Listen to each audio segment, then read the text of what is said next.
আজকে আমি ব্রেকফাস্টে বানাচ্ছি সুস্বাদু ওটস ছিলা, যার জন্য আমি নিয়ে নিয়েছি গ্রেট করা গাজর, কাঁচা লঙ্কা কুচি, টমেটো কুচি, একটু বিনের কুচি এবং এতে দিয়ে দিচ্ছি ওটসের গুঁড়ো, চিয়া সিডের গুঁড়ো এবং তার মধ্যে আমি স্বাদ মতো নুন, গোলমরিচ গুঁড়ো, অরিগানো এবং দিয়ে দিচ্ছি 2টো ডিমের সাদা অংশ। তোমরা যারা পুরো ডিমটা ব্যবহার করবে তারা একটা ডিমই দিতে পারো।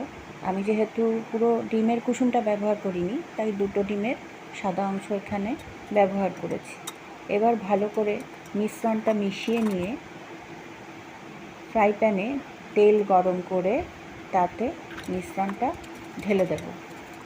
মিশ্রণটা ঢেলে দেওয়ার পর আমরা একটু চামচ দিয়ে ছড়িয়ে নেব। তারপরই তৈরি হয়ে যাবে সুস্বাদু ওটস ছিলা। এবার তোমরা বানিয়ে খেয়ে জানিও কেমন লাগলো।